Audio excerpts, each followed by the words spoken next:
प्यारे बच्चों, मैं आशीष अग्रवाल आप सभी का स्वागत करता हूं विद्या क्लासेस में। बच्चों, आज हम एक 11वीं क्लास के फिजिक्स में एक नई यूनिट स्टार्ट कर रहे हैं बच्चों। ठीक है, आज हमारी यूनिट चलने वाली है बच्चों 5। ठीक है, दृढ़ पिंड तथा कणों के निकाय की गति। ठीक, motion of a rigid body and system of particles. ठीक है, तो बच्चों ये जो आपकी यूनिट है आपके एग्जाम में, इसमें से आपके जो होम एग्जाम होते हैं वो 7 नंबर के आता है आपका इस यूनिट में से। और इस यूनिट के अंदर बच्चों आपको जो चैप्टर जाता है वो चैप्टर नंबर 1 जाएगा आपका। ठीक है, कणों के निकाय तथा घूर्णन गति, system of particles and rotational motion. ठीक है, एनसीईआरटी के अकॉर्डिंग बच्चों आपका ये एनसीईआरटी के अकॉर्डिंग जो बच्चा आपका ये चैप्टर जाएगा आपका। ठीक है, तो चैप्टर नंबर आपका 6 जाएगा। ठीक, जो आपका न्यू पैटर्न या न्यू सिलेबस आप कह दें, जो आपका सिलेबस रखा गया है बच्चों 2023 और 24 के लिए। ठीक है, और ये चैप्टर आपका जो एक ही चैप्टर रहेगा इसमें बच्चों आपका जो आपका 7 नंबर का आएगा। तो इस चैप्टर को बहुत अच्छे तरीके से आपको पढ़ना है। तो आइए बच्चों स्टार्ट करते हैं आपका नया चैप्टर, चैप्टर नंबर 6 आपका कणों के निकाय तथा घूर्णन गति। आइए बच्चों स्टार्ट करते हैं हम हमारा नया चैप्टर कणों के निकाय तथा घूर्णन गति। ठीक है बच्चों, आपका चैप्टर नंबर 6 होगा और ये आपका एग्जाम में 7 नंबर का आने वाला है। ठीक है, तो उसको बहुत ध्यान से समझेंगे आप। और आज का जो बच्चों हमारा लेक्चर होगा इस चैप्टर का, वो लेक्चर नंबर होगा आपका 1। ठीक है, कौन सा लेक्चर होगा बच्चों? ये 1। ठीक है, तो चलिए सबसे पहले हम बच्चों स्टार्ट करते हैं आपका दृढ़ पिंडों से, कि जो हमारी रिजिड बॉडी होती है, दृढ़ पिंड होते हैं, किस तरह के होते हैं। ये मतलब ऐसे पिंड होते हैं जो बिल्कुल ठोस होते हैं। इनके जो कण कण होते हैं, जो उसके इंटरनल पार्टिकल्स होते हैं बच्चों, जब हम किसी ऑब्जेक्ट पे कोई एक्सटर्नल फोर्स लगाते हैं ना, कि बाह्य बल लगाते हैं, तो उसके अंदर के जो पार्टिकल्स होते हैं, आंतरिक जो कण होते हैं बच्चों, वो एक दूसरे के सापेक्ष विस्थापित नहीं होते। जैसे आपने देखा होगा लोहे को, है ना, लोहे को अगर हम बच्चों भींचते हैं तो वो भींचता नहीं है, लेकिन अगर आप देखें फोम वाली गेंद को या रबड़ वाली गेंद को जैसे उसको भींचते हैं बच्चों या बल लगाते हैं तो दब जाती है अपने हिस्से से, यानी कि उसके जो आंतरिक कण होते हैं बच्चों वो विस्थापित हो जाते हैं अपने स्थान से।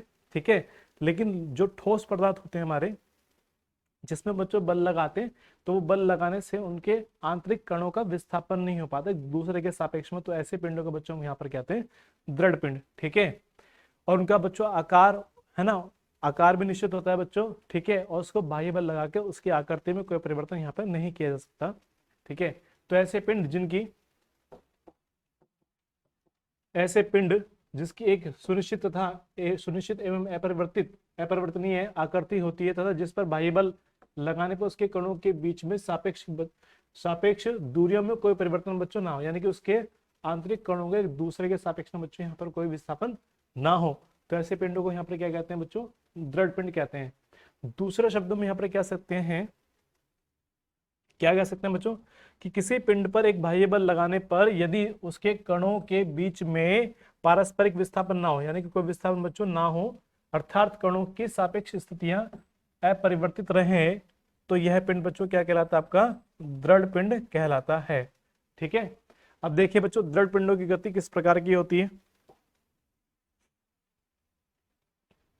दृढ़ पिंडों की गतियां, तो दृढ़ पिंडों की गतियां बच्चों आपकी 2 प्रकार की होती हैं। ठीक है, नंबर 1 आपका रहेगा यहाँ पे स्थानांतरणीय गति। ठीक है, तो यानी कि किस तरह की होती है कि यदि किसी वस्तु पर जब हम बल लगाते हैं बच्चों, तो बल लगाने से यदि उसका एक सरल रेखा में विस्थापन होता है, एक सरल रेखा में विस्थापन होता है। तो देखिए जैसे किसी पिंड की सहायता से किसी पिंड की सरल रेखा, ठीक है, सरल रेखा रेखीय गति को स्थानांतरणीय गति कहते हैं।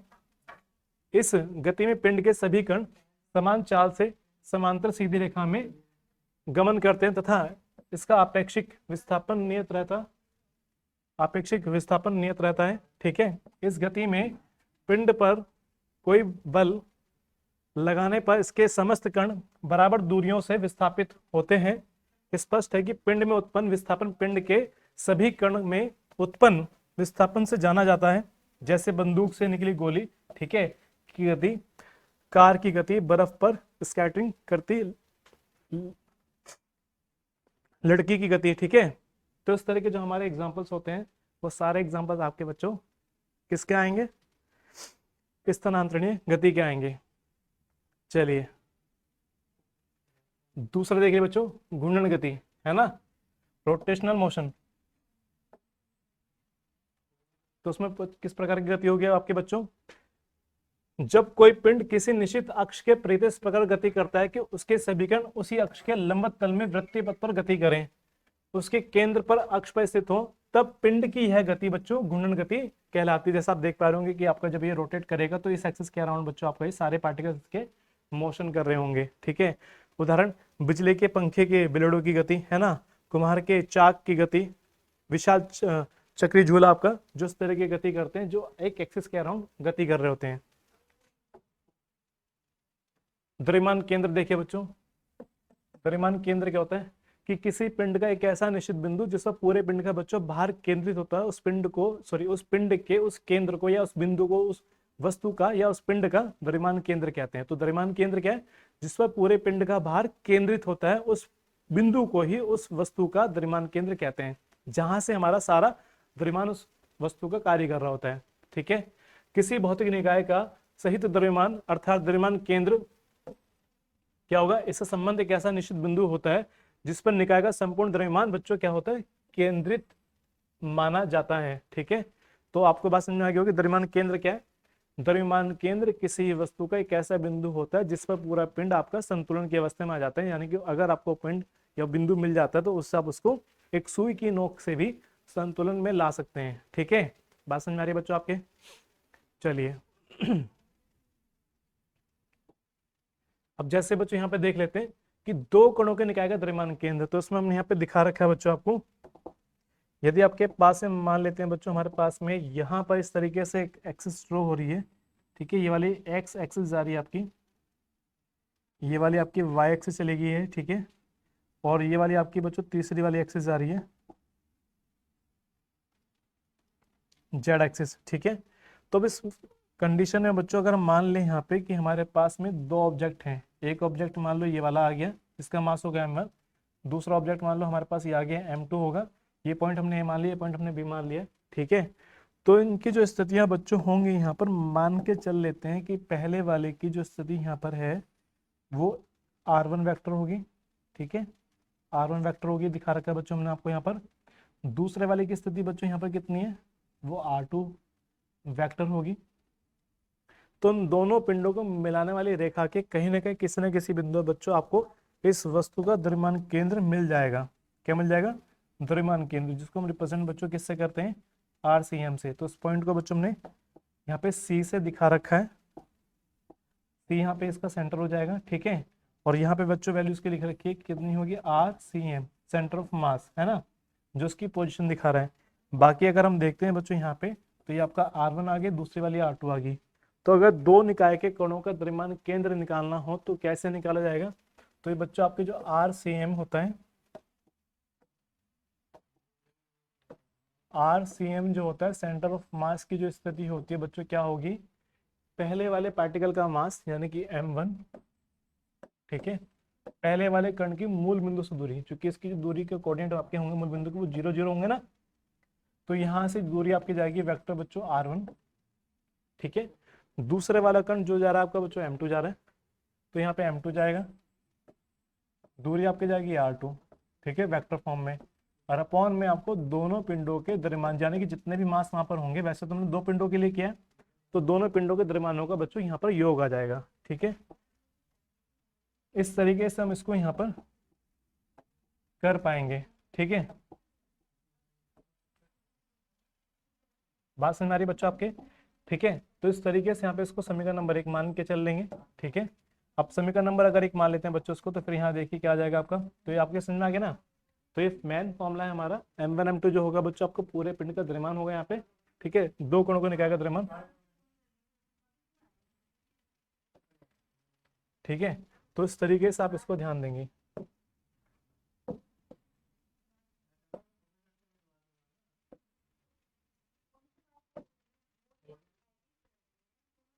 ठीक है।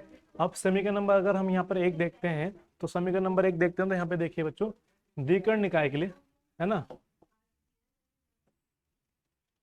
अब समीकरण नंबर 1 आपको यदि नजर आ रही हो तो उसमें हो रहा है कि द्विकर्ण निकाय के संपूर्ण द्रव्यमान यानी कि अगर आप देखें यहाँ पे बच्चों, तो आपको दिखाई देगा ये m1 और m2 का जो आ रहा है वो यहाँ पर योग आ रहा है, ठीक है। द्विकर्ण निकाय के संपूर्ण द्रव्यमान तथा निकाय के द्रव्यमान केंद्र की स्थिति वेक्टर का गुणनफल, अगर हम इसको यहाँ पे मल्टीप्लिकेशन कर देते हैं, ठीक है, तो एक काम करते हैं, इसको समीकरण नंबर 1 यहाँ पे अभी नहीं मानते हैं, तो कैसे करेंगे इसको बच्चों, आप यहाँ पे इसको थोड़ा सा चेंज कर लेंगे। जैसे आप जानते हैं कि तो इसको आप लिख लेंगे यहाँ पे कि m1 m जो होगा आपका m1 प्लस m2 होगा, ठीक है। और उसको बोल देंगे पूरे पिंड का द्रव्यमान, ठीक है। अब पूरे पिंड का द्रव्यमान बोलेंगे तो उसकी जगह रखा जाएगा बच्चों आपका, अगर मान लो मैं इसको नीचे ले जाता हूँ यहाँ पे, तो इसको हम यहाँ पे लिख सकते हैं बच्चों, क्या लिख लेंगे यहाँ पे इसको, आर सी एम, ठीक है, वेक्टर फॉर्म में यहाँ पे m1 r1 plus m2 r2 upon में m बच्चों यहाँ पे जाएगा ये कैपिटल वाला आपका,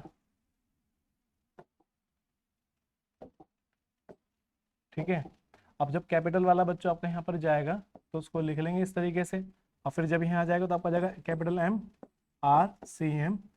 वेक्टर फॉर्म आपका जाएगा m1 r1 plus m2 r2, ठीक है। इस तरीके से बच्चों आपका ये वाला यहाँ पर आ जाएगा।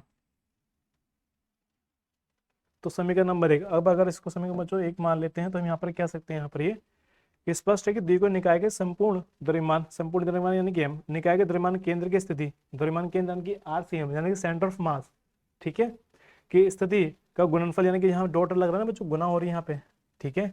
निकाय के पृथक पृथक पृथक पृथक यानी कि अलग अलग, यानी कि m1 अलग m2 अलग, आपका यहाँ पे पृथक पृथक कण के द्रव्यमान तथा द्रव्यमान यानी कि m1 का द्रव्यमान पहले वाले का m1 होगा, दूसरे वाले का बच्चा m2 होगा, तथा उसके संगत स्थिति वेक्टर यानी कि पहले वाले का r1 होगा, दूसरे वाले का बच्चों r2 हो गया, के गुणनफलों के योग के, यानी कि बीच में देखो बच्चों यहाँ प्लस आ रहा है, कि योग के बच्चों बराबर होता है। तो इस तरीके से हम किसी भी निकाय में अगर दो कण आपको दे रखे हैं, दो पार्टिकल्स दे रखे हैं, तो उस कणों में हम यहाँ पर द्रव्यमान केंद्र की स्थिति बच्चों ज्ञात कर सकते हैं, ठीक है। बात समझ आ रही है बच्चों आपके? चलिए, अगर यहाँ तक बात क्लियर है तो अब आगे देख लेते हैं। ये जो आपके पास में आ रहा है बच्चों, ये आ रहा है आपके लिए कि n कणों के निकाय का द्रव्यमान केंद्र, ठीक है, n कणों के निकाय का द्रव्यमान केंद्र है ना, centre of mass of A system and n particles, ठीक है। तो इस तरीके से बच्चों आपके सामने ये वाला आ रहा है, ठीक है। तो उसमें हमने क्या काम किया है बच्चों, हमने ऐसा मान लिया कि हमारे पास में एक ऑब्जेक्ट होगा, ऑब्जेक्ट हमारे पास से बच्चों किसी भी तरह की आकृति का यहाँ पर ये हो सकता है, ठीक है। जैसे हमने यहाँ पे ले रखा है इस तरीके की आकृति का, बात समझ में आ रही है आपके, इस तरीके की आकृति का बच्चों हमने यहाँ पर ये आपका एक पिंड कंसिडर कर लिया है, ठीक है। तो किसी भी आकृति का पिंड आपके सामने यहाँ पर बच्चों हो सकता है, ठीक है। अभी ये पार्टिकल्स हमने देखे हैं तो उसमें कई सारे पार्टिकल्स होंगे यहाँ पे, तो अब कंसिडर कर लेते हैं बच्चों यहाँ पे कि जैसे वाला पार्टिकल एक रहा होगा, ये वाला पार्टिकल ये आपका सेंटर है यहाँ पे, तो ये वाला पार्टिकल रहा होगा आपके पास में, ये वाला हो जाएगा, है ना। तो उस तरीके से बच्चों बहुत सारे पार्टिकल्स यहाँ पर रहे होंगे, तो इन सभी पार्टिकल्स की जो डिस्टेंस बच्चों यहाँ पर रहेगी, पहले वाले की बच्चों मान लेते हैं कि वो ये r1 रहेगी वेक्टर, ठीक है। इसी तरीके से बच्चों दूसरे वाले की यहाँ पर ये r2 रही होगी, तीसरे वाले की बच्चों इसी तरीके से यहाँ पे ये आखिरी वाला जो हमारे पास जा रहा है rn रही होगी। और अगर यहाँ पर एक पॉइंट बच्चों आप c कंसिडर कर लेते हैं, यहाँ पे c यानी कि इस बॉडी का मास, c यानी कि इस बॉडी का मास, है ना। तो यहाँ से अगर आप देखते हैं बच्चों तो आपको नजर आएगा ये इसका जो cm होगा यानी कि सेंटर ऑफ मास की स्थिति, ठीक है। बाकी ऐसा नहीं कि पार्टिकल्स नहीं होंगे, और भी जगह बच्चों आपके यहाँ पर पार्टिकल्स यहाँ पर ये हैं, यानी कि जो अलग अलग आपको दिखाई दे रहे होंगे, ये यानी कि n पार्टिकल्स हैं, इतने सारे पार्टिकल्स हैं जिसको हम बच्चों यहाँ पे काउंटिंग नहीं कर पा रहे, गिन नहीं पा रहे, लेकिन वो पार्टिकल्स हैं। तो सबके लिए तो बच्चों उसको डिफाइन नहीं कर सकते, तो हम यहाँ से 2-3 कणों को लेके कर लेते हैं और आखिरी वाले को बच्चों यहाँ पे rn लेके चल लेते हैं, जिससे कि हमारे यहाँ पर n के n पार्टिकल्स यहाँ पे आपके आ जाते हैं। वस्तु आपकी किसी भी आकृति की हो सकती है, इससे कोई मतलब नहीं है कि आपको ये इस तरह की आकृति की कैसी है क्यों है, ठीक है। तो उस केस में बहुत सिंपल है बच्चों, जब आपको n कणों के लिए निकालना हो तो कैसे निकालेंगे, जैसे किसी कण के निकाय का द्रव्यमान केंद्र जो होगा बच्चों आपका, द्रव्यमान केंद्र के लिए अगर हम बात करते हैं यहाँ पे, तो निकाय में वह बिंदु उसी प्रकार गति करता है जैसे कि निकाय के द्रव्यमान के बराबर द्रव्यमान का कण जिस पर उतना ही बल लगा हो, ठीक है। तो इस तरीके से अगर आप देखते हैं बच्चों, तो n कणों के लिए निकालने के लिए आपको यहाँ पर RCM निकालने के लिए क्या करना होगा,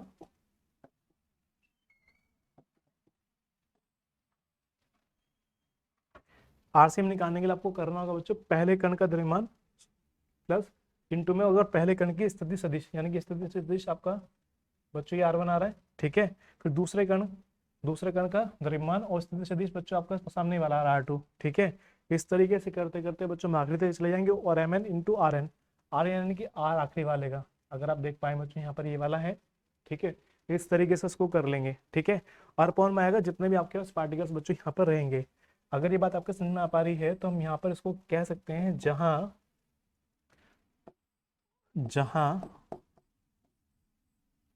m जो होगा आपका वो m1 प्लस के m2 प्लस के m3 प्लस के डॉट डॉट mn होगा, और ये होगा पूरे पिंड का कुल द्रव्यमान। तो उसकी जगह बच्चों लिख लेंगे यहाँ पे RCM, सेंटर ऑफ मास की स्थिति जो आपकी होगी बच्चों, m1 R1 प्लस के m2 R2 प्लस के dot dot mn Rn upon में बच्चों यहाँ पे आपका चला जाएगा m, ठीक है। ये बात समझ में आ गई। अब m चला जाएगा बराबर में, तो आपका जाएगा MRCM, ठीक है। तो m1 R1 plus m2 R2 plus dot dot mn Rn, ठीक है। तो इस तरीके से बच्चों हम इसको यहाँ पे कर पाएंगे। n कणों के निकाय के लिए द्रव्यमान केंद्र के सदिश अगर आपको निकालना हो तो n कणों के निकाय के द्रव्यमान केंद्र के सदिश बच्चों या तो यहाँ पर लेके चल सकते हैं कि हमारा जो आएगा, या तो हम इसको कह सकते हैं कि ये वाला होगा हमारा, ठीक है, या आप इसको कह सकते हैं, दोनों ही बातें बराबर होंगी, क्योंकि जहां पर कैपिटल M है ये पूरे पिंड का द्रव्यमान होगा, और यहाँ पे M2 M3 M4 है तो ये अलग अलग कणों के द्रव्यमान होगा, लेकिन टोटल पिंड आपका यहाँ जाएगा, टोटल पार्टिकल्स का मास आ जाएगा टोटल, ठीक है। क्योंकि यहाँ पे बच्चों हमने आखिरी वाला तक ले रखा है ना, बात समझ में आ रही है आपके बच्चों। तो इस तरीके से आपका यहाँ पर ये हो जाएगा। अब इसके बाद बच्चों क्या आता है, द्रव्यमान केंद्र के कार्तिक घटक, है ना, कार्तिक घटक कह दो अथवा निर्देशांक कह दो, तो ये किस तरीके से होता है। तो इसमें बच्चों 3 एक्सिस लेके चलते हैं, ठीक है। तो जैसे मान लेते हैं कि हमारे पास में 3 एक्सिस होंगी, पहले एक्सिस आपके पास में मान लेते हैं ये वाली होगी, एक्स एक्सिस मान लेके चल लेते हैं इसको। दूसरी मान लेते हैं कि बच्चों हमारे पास में ये वाली होगी, है ना, इसको वाई एक्सिस मान लेंगे। और तीसरी बच्चों हमारे पास में ये वाली होगी, ठीक है। तो इस तरीके से आपके पास मान लेते हैं बच्चों एक्सिस होंगी, ये वाली एक्स हो जाएगी, ये वाली बच्चों आपके पास वाई हो जाएगी, ये वाली बच्चों आपके पास जेड हो जाएगी। तो हम जानते हैं कि जो भी पार्टिकल्स आपके पास में रहा होगा, ठीक है, जो भी पार्टिकल्स आपके पास में रहा होगा किसी भी तरह की आकृति का, ठीक है, किसी भी तरह की आकृति का अगर कोई पार्टिकल्स आपके पास में है, ठीक है, तो वो इस तरह की आकृति का रहा होगा।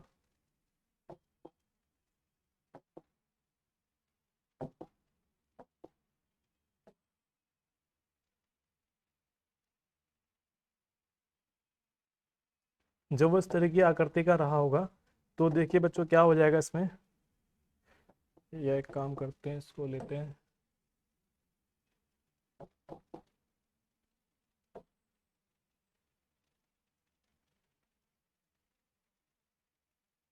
ठीक है। इस तरह की आकृति बच्चों यहाँ पर लेके चल लेते हैं। अब जब इस तरह की यहाँ पर आप आकृति लेके चलेंगे तो उस केस में आप क्या कह सकते हैं यहाँ पे कि बच्चों आपका 3D में काम करता है। तो भी यहाँ पर ही 3D में काम करता होगा तो आपको पता होगा बच्चों कि इसको अगर यहाँ पे O मान लेते हैं तो आपका जैसे जा रहा है OX, OX यानी कि आपका एक्सिस हो गया, ये वाला OY यानी कि ऊपर वाला हो गया, रो जेड बच्चों आपका ये निर्देशांक हो गया। तो आप ही जानते हैं कि इस वाले में बच्चों आपका आई कैप आता है,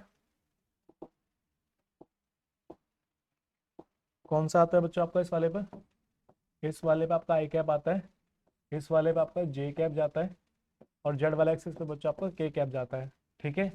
तो इस पूरी बॉडी का जो बात बच्चों पार्टिकल्स होंगे यानी कि अलग अलग कणों से मिलकर यहाँ पर ये बना हुआ होगा, ठीक है। अगर हम यहाँ पे देख लेते हैं तो हम यहाँ पे दिखा देंगे कि यहाँ पर ये पार्टिकल्स आपके अलग अलग रहे होंगे, अगर ये पूरी बॉडी आपका अलग अलग कणों से मिलकर बनी हुई है यहाँ पे, ठीक है। इस तरीके से बात समझ में आ रही है आपके बच्चों, ठीक है।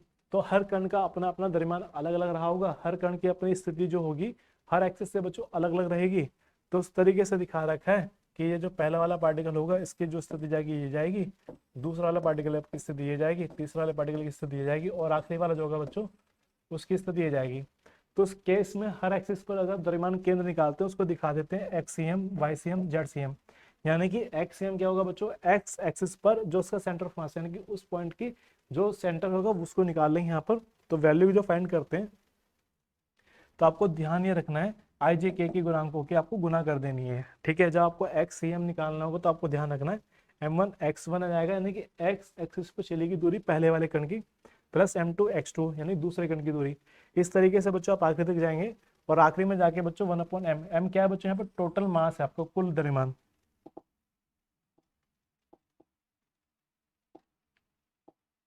ठीक है।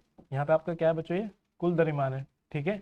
और अब आके जो आपका जाता है कि आई से स्टार्ट, आई इजिकल टू आपका वन से कहाँ तक जाना है, आपको अंत जाना है कि वन रखेंगे। वन जब आप आई की जगह वन रखें तो 1m जाएगा, M1 I1 जाएगा, सॉरी X1 जाएगा। जब दो रखेंगे तो M2 X2 जाएगा, और आखिरी वाले में रखेंगे तो MN Xn जाएगा, ठीक है। उसी तरीके से आप बच्चों y वाले के लिए निकाल लेंगे, उसी तरीके से बच्चों y वाले के लिए निकाल लेंगे तो y वाले के लिए आपका ये निकल कर आ जाएगा। और फिर आप आखिरी वाले के लिए निकाल लेंगे यहाँ पे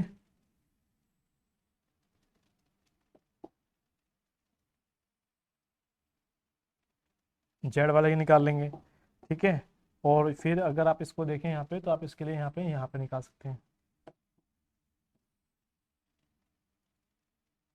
तो इस तरीके से आपके यहाँ पर बच्चों द्रव्यमान केंद्र के तीनों अक्षों पर निर्देशांक निकाल लिए जाएंगे, एक्सीएम, वाईसीएम, जेडसीएम। बस आपको ध्यान ये रखना है जब आप एक्सीएम निकालें तो एक्स रखेंगे, जब आपको वाई निकालना होगा, वाईसीएम निकालना होगा तो आपको वाई रखना होगा, और जब बच्चों जेडसीएम निकालेंगे तो आपको जेड रखना होगा। तो तीनों एक्सिस पे आपको बच्चों अलग अलग तरीके से एक्स वाई जेड लेके चलना होगा, ठीक है। तो उम्मीद करते हैं बच्चों यहाँ तक आपको बातें क्लियर हो गई होंगी। अब अगर बच्चों आपके यहाँ तक बातें क्लियर हो गई हैं तो अब आपको देखना है द्रव्यमान केंद्र की गति। द्रव्यमान केंद्र की गति निकालने के लिए बच्चों आप यहाँ देख के चलेंगे कि अगर हमारे पास में जैसे एक्सिस थे ये वाले तीन एक्सिस, अगर हम मान के चलते हैं बच्चों, यहाँ पे एक्स हो गया, ये वाला बच्चों वाई हो गया, ठीक है। ये एक काम कर लेते हैं फिलहाल, अभी यहाँ पे दो ही लेके चल लेते हैं, और इसकी स्थिति यहाँ पे कुछ ऐसी बना के चल लेते हैं यहाँ पर कि किसी भी तरह की आकृति के बच्चों यहाँ पर आपके पास में एक ऑब्जेक्ट है, ये वाला है ना, किसी भी तरह की आकृति का हो सकता है।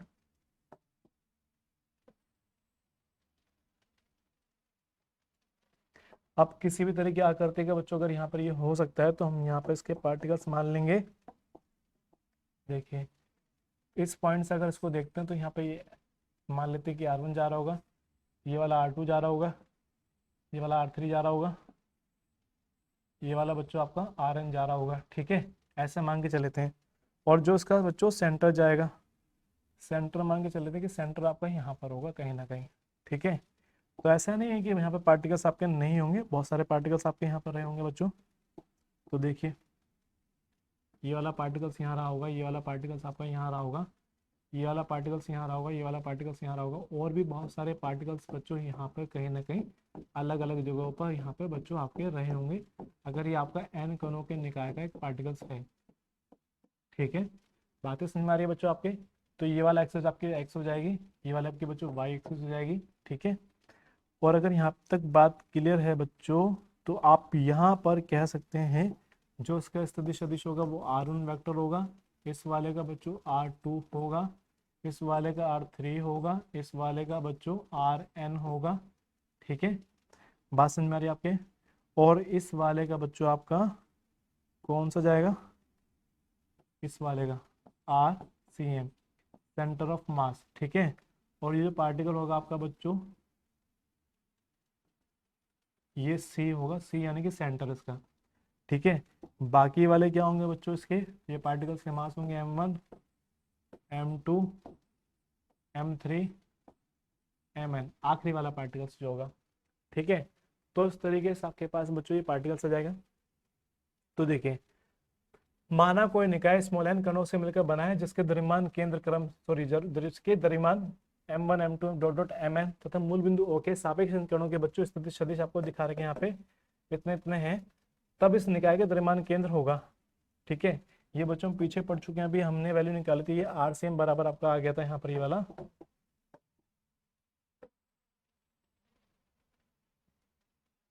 1/m इजिकल टू आपका M1 R1 plus M2 R2 plus M dot dot M करे Mn इंटू Rn आ गया था, जहाँ पर जो बच्चों आपका M है वो है M1 plus M2 plus dot dot Mn तक है, और निकाय का कुल द्रव्यमान है, ठीक है। चूंकि हेडिंग बच्चों हमारा है द्रव्यमान केंद्र की वेग की गति, है ना, द्रव्यमान केंद्र की गति, यानी कि आपको गति निकालनी, वेग निकालना है। तो जब बच्चों वेग निकालना होगा तो आपको क्या करना होगा, आप बच्चों यहाँ पर क्या काम करेंगे, तो आपने जैसे समीकरण नंबर 1 लेके चले यहाँ पे, तो आप क्या काम करेंगे यहाँ पे, आप दोनों पक्षों में, दोनों पक्षों में d/dt से गुना कर देंगे। गुना करने पर अब जैसे ही बच्चों गुना करेंगे तो आपका बन जाएगा d/dt RCM, ठीक है। 1/m जाएगा यहाँ पे, फिर m1 d/dt R1 जाएगा प्लस के m2 d/dt R2 जाएगा प्लस डॉट डॉट करके mn d/dt Rn जाएगा, ठीक है। तो यहाँ पे देखिए RCM यानी कि RDT/dt मतलब RdR/dt यानी दूरी बटे विस्थापन, दूरी बटे समय आ जाएगा ना, तो दूरी बटे समय क्या हो जाता है बच्चों, वेग हो जाता है। तो उसको लिख लेंगे VCM, द्रव्यमान केंद्र वेग, centre of velocity of centre of mass, है ना। यहाँ जाएगा बच्चों आपका 1/M, ये m1 v1 plus m2 v2 plus dot dot जाएंगे बच्चों यहाँ पे mn vn हो जाएगा, ठीक है। इसको समीकरण बच्चों मान के चल लेंगे, यहाँ पर आप कोई सी भी एक समीकरण लेके चल लेंगे, ठीक है। इसको मान लीजिए इसकी समीकरण नंबर आपकी यहाँ वाली 1 है, तो उसको बच्चों 2 मान के चल लेंगे, ठीक है। और यहाँ पर आप कह सकते हैं कि ये क्या बन जाएगा आपका,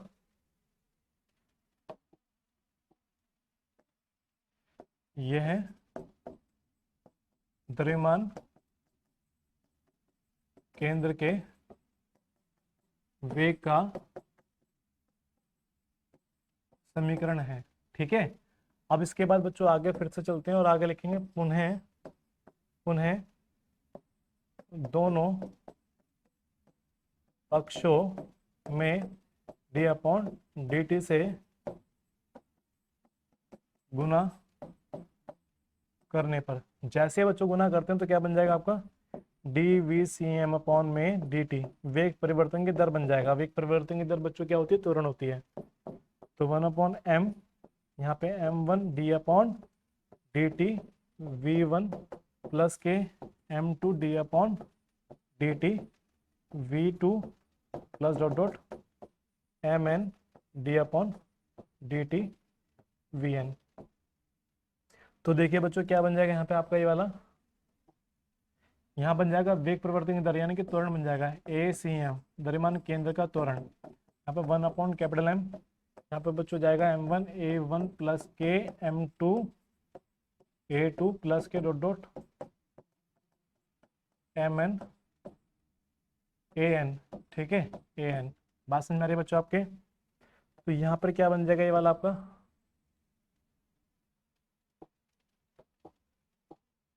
ये बन जाएगा आपका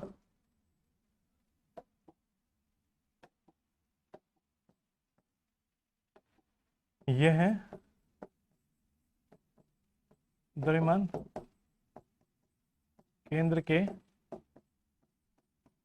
त्वरण का समीकरण है, ठीक है।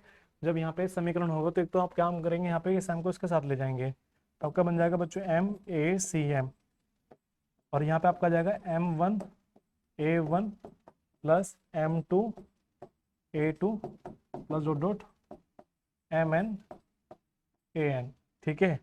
और जब यहाँ पे बच्चों वैल्यू आ जाएगी ये वाली, तो हम जानते हैं न्यूटन के दूसरे नियम के अनुसार क्या बन जाएगा आपका, F बराबर आपका होता है बच्चों ma। तो उसका मतलब ये जो आपका जा रहा है यहाँ पे, तो ये आपका आ जाएगा बच्चों यहाँ पे MACM।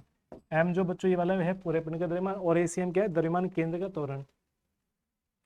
इस पर जाएगा बच्चों आपका वेक्टर F1, वेक्टर F2 और डॉट डॉट वेक्टर Fn, और आप इसकी जगह बच्चों क्या लिख लेंगे, F एक्सटर्नल, यानी कि आरोपित बाह्य बल जो होगा वो अलग अलग कण पर लगाए गए सभी बलों के सदिश योग के बच्चों बराबर होगा, ठीक है। तो जैसे आप यहाँ पे वैल्यू को पुट करते हैं तो आपका निकल के आ जाएगा F एक्सटर्नल, ठीक है। तो इस तरीके से आप इस बात को बच्चों याद रखेंगे, ठीक है। तो इसका मतलब हो गया कि द्रव्यमान, पूरे पिंड का द्रव्यमान तथा द्रव्यमान केंद्र के त्वरण का गुणनफल उस पिंड पर लगाए गए सभी बाह्य बलों के सदिशों के बच्चों बराबर होता है। ठीक है, चलिए अगर ये बात आपके समझ में आ जाती है तो उसके बाद देख लेते हैं विलगित निकाय। अब विलगित निकाय बच्चों क्या है, जैसे अभी हमने यहाँ पे पढ़ लिया बच्चों आपका कि हमारा निकल कर आया है MACM बराबर आपका आ गया था F एक्सटर्नल। ठीक है, तो अगर यहाँ पर देखिए ऐसा निकाय जो बाह्य वस्तुओं से पारस्परिक क्रिया ना करे विलगित निकाय कहलाता है। स्पष्ट है कि विलगित निकाय के लिए बाह्य बल बच्चों आपका कैसा होना चाहिए, सदैव शून्य है। तो जब शून्य होगा ये वाला बल तो आप क्या काम करेंगे यहाँ पे, यदि बच्चों बल को जीरो मान लिया जाता है, यदि F एक्सटर्नल आपका बच्चों जीरो हो जाता है तो अब आप क्या करेंगे, MACM बराबर आपका जीरो रखा जाएगा, M अपॉन में चला जाएगा तो आपका आ जाएगा ACM आ जाएगा, ACM बराबर जीरो आ जाएगा। ठीक है, और ACM को आप लिख सकते हैं बच्चों DVCM अपॉन में DT बराबर जीरो, तो DT की गुना करेंगे जीरो में जीरो हो जाएगा, तो DVCM बराबर आपका जाएगा बच्चों जीरो और VCM बराबर आपका क्या जाएगा बच्चों नियत। यानी कि अंतर जीरो हो सकता है परंतु खुद जीरो यहाँ पर या नियत हो गई वैल्यू, जो पहले वैल्यू थी वो अंत तक वही रहेगी। ठीक है, तो इसका मतलब होगा कि जब आप किसी ऑब्जेक्ट पे बाह्य बल आप नहीं लगाएंगे तो उस केस में द्रव्यमान केंद्र का त्वरण जीरो हो जाएगा। जैसे हमने यहाँ दिखा दिया ये वाला कि अगर आपने बाह्य बल नहीं लगाया है जीरो हो जाएगा, तो उस केस में द्रव्यमान केंद्र आपका जीरो हो जाएगा त्वरण। ठीक है, और जब बच्चों त्वरण शून्य हो जाता है तो उस केस में द्रव्यमान केंद्र का जो वेग होगा वो बच्चों नियत हो जाता है, जैसा आपको यहाँ पे दिखा रखा है। द्रव्यमान केंद्र का वेग आपका नियत हो गया। ठीक है, और जैसे बच्चों वेग नियत हो जाएगा तो उसे कहते हैं यदि किसी निकाय का कोई परिमाण निकाय पर कोई परिणामी बाह्य बल कार्य ना कर रहा हो तो द्रव्यमान केंद्र का वेग बच्चों नियत हो जाता है, और ऐसे निकाय को कहते हैं विलगित निकाय। ठीक है, आइसोलेटेड सिस्टम। ठीक है, चलिए बच्चों अब आगे चल लेते हैं। अब जैसे कह रहा है कणों के निकाय का रेखीय संवेग, है ना, कि अगर किसी पिंड पर हमने कोई बाह्य बल नहीं लगाना है तो उस पिंड का जो रेखीय संवेग होगा बच्चों वो संरक्षित रहता है। तो देखिए कैसे आएगा ये वाला। तो अब यहाँ पे देख पा रहे होंगे कि माना हमारे पास में कोई स्मॉल एन पार्टिकल्स का कोई कण है, मतलब एन कणों से मिलकर बना है, जिसके द्रव्यमान आपको यहाँ दिखा रखे हैं, जिसके कण आपको बच्चों यहाँ पे दिखा रखे हैं कि ये जो कण होंगे आपके, है ना, M1 M2 M3 dot dot M करके होंगे, और इनके जो वेग होंगे वो V1 V2 V3 dot dot Vn तक होंगे। तब इस निकाय का जो रेखीय संवेग होगा सदिश योग होगा वो कुल रेखीय संवेग के बराबर हो जाएगा। तो जैसे यहाँ पे वैल्यू को पुट करते हैं बच्चों, अब वैल्यू को पुट करेंगे तो आपका जाएगा P बराबर यहाँ पे M1, चूंकि आप जानते हैं कि रेखीय संवेग जो होता है बच्चों आपका वो P बराबर आपका होता है MV, है ना। अब जब MV होता है तो जब यहाँ रखेंगे M1 V1 जाएगा आपका, ठीक है, प्लस M2 V2 जाएगा, प्लस यहाँ पे जो कि वे ये इस तरीके से वेक्टर आप लगा के चलेंगे यहाँ पे, और ये वाला भी वेक्टर हो जाएगा। ठीक है, और यहाँ पे डॉट डॉट करेंगे तो M2 MN VN जाएगा। ठीक है, यहाँ तक बच्चों बात क्लियर हो रही है। ठीक है, और अगर बच्चों आपको यहाँ तक बातें समझ में आ रही हैं तो आगे जब इसको देख लेते हैं तो ये आपका जो इक्वेशन जाएगी इसको हम मान के चलें कि यहाँ पर आपका ये n होगा, इसका समीकरण नंबर 1 मान लेंगे। ठीक है, और उसके अलावा आपने ये बच्चों क्या पढ़ लिया है पीछे, द्रव्यमान केंद्र के वेग समीकरण से, वेग का समीकरण बच्चों आपको याद हो तो VCM बराबर का आया था यहाँ पे 1 अपॉन कैपिटल M, यहाँ पर आपका आ गया था M1 V1 plus M2 V2 plus के डॉट डॉट MN VN आ गया था। ठीक है, इसे समीकरण नंबर 2 मान लेंगे। अब समीकरण नंबर 1 व समीकरण नंबर 2 से देखें तो बच्चों ये वाला जो आपका पक्ष होगा ये वाला, ये बिल्कुल आपका इक्वल जा रहा है इस वाले के। ठीक है, तो हम दोनों के सामने बच्चों हम एक दूसरे को इंटरचेंज कर देंगे यहाँ पे, तो हम यहाँ लिख देंगे, हम यहाँ पर बच्चों लिख देंगे समीकरण 1 व 2 से हम कह सकते हैं कि VCM जो होगा आपका बराबर हो जाएगा वेक्टर P अपॉन में कैपिटल M। ठीक है, क्योंकि इस पूरे के स्थान पे यहाँ पे P आ जाएगा ना। ठीक है, तो वेक्टर P बराबर आपका आ गया MVCM आ गया। ठीक है, अब जब इसको आगे की तरफ लेके चलेंगे बच्चों आगे, तो आपको क्या काम करना होगा, दोनों पक्षों में डी अपॉन डी टी से गुना करा देंगे। जब गुना कराएंगे तो क्या बन जाएगा, डी पी अपॉन में डी टी बराबर आपका जाएगा एम कैपिटल वाला D upon D T V C M, और ये क्या बन जाएगा त्वरण। तो डी पी अपॉन बच्चों डी टी बराबर आपका जाएगा एम ए सी एम। ठीक है, आ जाएगा। इसे को हम यहाँ पे समीकरण नंबर फिलहाल एक मान ले, सॉरी एक तो हमने मान ली थी, तो समीकरण हम बच्चों उसको 3 मान लेंगे। और पीछे तुम्हें याद हो बच्चों, हम यहाँ पर पढ़ के आए हैं ये वाला एम ए सी एम बराबर आपको होता है बच्चों एफ एक्सटर्नल। ठीक है, तो ध्यान देंगे, ध्यान क्या देंगे बच्चों आप यहाँ पर, हम यहाँ पर कह देंगे, आप क्या कह देंगे बच्चों यहाँ पे, हम चूंकि हम जानते हैं, हम जानते हैं, ठीक है, क्या जानते हैं, एम ए सी एम जो आपका होता है बच्चों वो एफ एक्सटर्नल इक्वल होता है। इसको समीकरण नंबर हम यहाँ पे 4 मान लेंगे। ठीक है, तो हम यहाँ पर बच्चों समीकरण 3 व 4 से अगर देखते हैं तो हम लिख लेंगे, हम क्या लिख लेंगे बच्चों, D P upon D T बराबर आपका जाएगा एफ एक्सटर्नल, है ना, एफ एक्सटर्नल आ जाएगा ना। और यदि किसी वस्तु पर कोई भारी बल न लगाया जाए, यदि एफ एक्सटर्नल अप्लाई ना करें, इसकी वैल्यू 0 हो जाए, तब देखिए क्या हो जाएगा, तब क्या हो जाएगा बच्चों, D P upon D T बराबर आपका आ जाएगा 0, और डी पी बराबर क्या जाएगा बच्चों 0। ठीक है, और पी बराबर क्या जाएगा बच्चों आपका नियत। यही क्या होता है बच्चों आपका रेखीय संवेग संरक्षण का नियम। यदि किसी वस्तु पर बच्चों आप बाह्य बल नहीं लगाते हैं तो उस केस में उस पिंड का जो रेखीय संवेग होता है वो बच्चों नियत रहता है। यही आपका रेखीय संवेग संरक्षण का नियम होता है। ठीक है, नियम है। ठीक है, तो चलिए बच्चों मिलते हैं आपसे नेक्स्ट वीडियो में, नेक्स्ट लेक्चर में। आज के लिए बस इतना ही बच्चों, धन्यवाद, हैप्पी लर्निंग।